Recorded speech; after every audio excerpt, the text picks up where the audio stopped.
అధ్యక్షులు రాష్ట్ర ఉపాధ్యక్షులు సాంబయ్య గారు, పెద్దలు రాష్ట్ర అధ్యక్షులు పుట్టం పురుషోత్తం గారు, మాజీ శాసనసభ్యులు నరేందర్ గారు, బెంతో రమేష్ గారు, మందాయిలయ్య గారు, తోట తిరుపతి గారు, కోటేశ్వరమ్మ గారు, వేదిక మీద ఉన్నటువంటి కాశెట్టి కుమార్ గారు, పద్మయ్య గారు, మిగతా కుల బాంధవులందరికీ కూడా నమస్కారం. చాలా సంతోషం.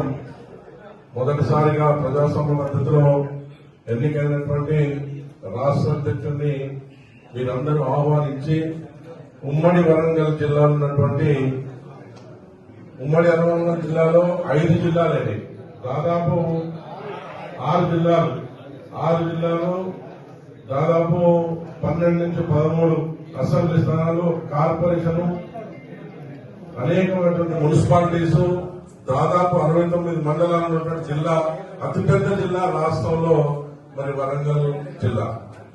కాబట్టి వరంగల్ జిల్లానే ఒక పౌరుషం గల జిల్లా, కాకతీయ నాయకులు ఏర్పడినటువంటి జిల్లా. కాబట్టి మీరందరూ కూడా ఒక కాకతీయులుగా తయారయ్యి ఈ రాష్ట్రంలో మరి 4 లక్షల మందితో పర్యటనలో 300 కాపు గర్జన పెట్టాలని నిర్ణయించడానికి దానిలో భాగంగానే ఈ యొక్క సభ్యత్వం ఏర్పాటు చేశాము.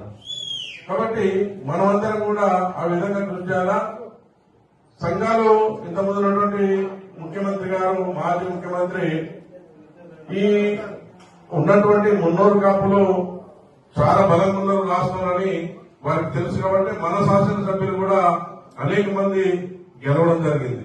అనేక మంది కార్పొరేషన్ చైర్మన్ గారిని, జడ్పీటీసీ మన వాళ్ళు ఉన్నారు. దానిలో వారు ఖచ్చితంగా 300 కాపులకి ఏదైనా కార్పొరేషన్ కానీ కొంత ఏదైనా చేయాలనే ఉద్దేశంతో వారు సంకల్పం చేసినప్పుడు మరి అక్కడ ఉన్నటువంటి విజిలెన్స్ ద్వారా వాళ్ళకి ఖచ్చితంగా ఏంటంటే ఈ సంఘంలో ఈ 300 కాపులలో దాదాపు 4-5 సంఘాలున్నాయి. ఏ సంఘానికి మనం రికగ్నైజ్ చేయాలనేది ఒక క్వశ్చన్ మనకి ఇచ్చినప్పుడు అప్పుడు ఉన్నటువంటి బీసీ మంత్రివర్యులు గంగుల కమలాకర్ గారు చొరవ తీసుకొని మరి ఉన్నటువంటి సంఘాలన్నీ కూడా ఒక్కటి చేసి ఒకే కులం ఒకే సంఘం అనేటువంటిది నినాదంతో ఒక సంఘం ఏర్పాటు చేశాం. మీకు అందరు జరగడానికి ఈ మీద చెప్తున్నాడు. ఆ రోజు మేమందరం కూడా కలిసి దేవాలయ సంఘం కానీ, పురుషోత్తం సంఘం కానీ, కాచుకున్నటువంటి 2 సంఘాలు, మరి ఇంకా కొంతమంది స్వార్థం కోసం కొన్ని సంఘాలు పెట్టుకుని వాళ్ళని కూడా అందరూ పిలిచి ఒకే కులం ఒకే సంఘం చేద్దాం అని చెప్పేసి అదొక తీర్మానం చేసి పుట్టం పురుషోత్తం గారిని రాష్ట్ర కన్వీనర్ గా, దేవయ్య గారిని ఈ రాష్ట్రానికి అధ్యక్షుడిగా 3 సంవత్సరాలు మనం ప్రకటించడం జరిగింది. ఆ రోజు దేవయ్య గారు కూడా ఒకసారి నేను ఖచ్చితంగా 3 సంవత్సరాలు ఈ రాష్ట్రానికి అధ్యక్షుడిగా, తర్వాత నేను ఉండలేను అని చెప్పి కూడా వారు రాతపూర్వకంగా మనకు లెటర్ రాసడం జరిగింది. దాని తర్వాత బాండ్ పేపర్, దాని తర్వాత పుట్టం పురుషోత్తం గారు రాష్ట్రంలో తిరిగి అన్ని కమిటీలు ఏర్పాటు చేయాలి. వారిని ఏర్పాటు చేసిన తర్వాత, రాష్ట్ర అధ్యక్షుల తర్వాత ఒక్క కమిటీ కూడా ఆ రోజు ఎన్నుకున్నటువంటి జనరల్ సెక్రటరీ గాని, కోశాధికారిని కూడా ఒక నెల రోజుల లోపలే వాళ్ళను రానికుండా చేసింది. అతను ఒక్కడే మొత్తం కింగ్ మేకర్ గా రాష్ట్రంలో నేనే ఈ రాష్ట్రానికి అధిపతి అనే విధంగా అపెక్స్ కమిటీ ఏదైతే చెప్తుందో ఆటువంటి నియమాలని పాటించకుండా వారు 3 సంవత్సరాలు చతుర్వదం చేసిండ్రు. అయినా మనం సైలెంట్ గా ఉండి ఇమీడియట్ గా 3 సంవత్సరాల తర్వాత మనకి ఇచ్చినటువంటి ఈ బైలాలు తయారు చేసాం అపెక్స్ కమిటీ. ఈ బైలాల నుండి నియమాల ప్రకారం మనం ఎలక్షన్ జరిపాం. దాని ప్రకారం మనం ఎలక్షన్ జరిపి వారిని ఎలక్షన్ ద్వారా ఎన్నుకోవడం జరిగింది. కాబట్టి మీరందరూ కూడా ఇప్పుడు ఒకవేళ నరేంద్ర గారు చెప్పినట్టు దేవయ్య వచ్చినా ఇంకో సంఘం వచ్చినా మాకు మీతో సంబంధం లేదని నిర్మూలనగా చెప్పాలి. ఆల్రెడీ సంఘం ఒకటి ఏర్పడినది, ఓటింగ్ ద్వారా ఏర్పడిన సంఘం తెలంగాణ 300 కాపు సంఘం తెలంగాణ. ఆ సంఘానికే మనం అందరం కూడా సభ్యులమవుతాం. కాబట్టి మనం వేరే సంఘాలను ప్రోత్సహించాలనుకుంటే మనం ఖచ్చితంగా పెద్ద ఎత్తున మెంబర్షిప్ చేయాలా. రాబోయే రోజులలో ఖచ్చితంగా మన వాళ్ళు కూడా జిల్లాలలో మరి విలేజ్లలో అంతటా కూడా సంఘాలకు ల్యాండ్స్ ఉన్నవి, సంఘ కార్యక్రమాలు జరుగుతున్నాయి. కానీ రాష్ట్రంలో ఉన్నటువంటి ఈ సంఘాలకు ఒక గుంటెడు భూమి లేదు, 10 సంఘాల రూమ్ కూడా లేదు, 10 రూమ్ కూడా లేదు. కానీ అందరూ కూడా రాష్ట్ర అధ్యక్షులు అంటున్నారు.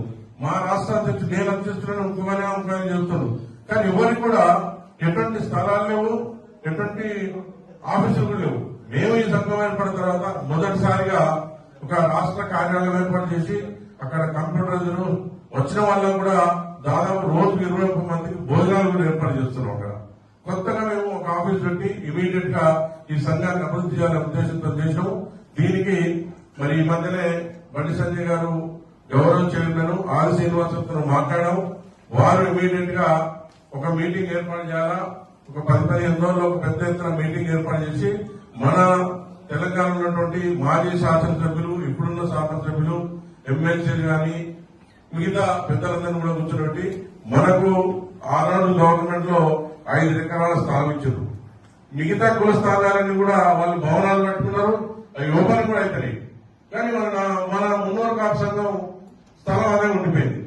దానికి ఏంటి అనైక్యత కారణం, అతను కూడా ఏం పనిచేయలేదు. కాబట్టి ఇప్పుడు ఇమీడియట్ గా ఈ సంఘం ఏర్పడిన తర్వాత ఈ సంఘం రికగ్నైజ్ కావాలంటే ఖచ్చితంగా ఆ భవనం ఏర్పాటు చేయాలని చెప్పి ఒక సంకల్పం ఉన్నాం. రాబోయే రోజులలో ఖచ్చితంగా 1 సంవత్సరం లోపలనే భవనం ఖచ్చితంగా నిర్మిద్దాం. ఒక పెద్ద ఎత్తున మీటింగ్ కూడా ఏర్పాటు చేద్దాం. మీ అందరి సహకారం దానికి కావాలి. కాబట్టి మీరందరూ కూడా కష్టపడుతూ ఈ సభ్యత్వాన్ని ముందుకు తీసుకెళ్తూ ఇక ముందు ఎటువంటి సంఘం వచ్చినా కూడా మనం ఎవరైనా కూడా ఎంటర్టైన్ చేసుకున్నట్టయితే మన సంఘం అభివృద్ధి చెందుతాయి. కాబట్టి ఆ విధంగా అందరూ ప్రయత్నించాలని కోరుకుంటూ ఈ అవకాశం మీ అందరూ కూడా ధన్యవాదాలు.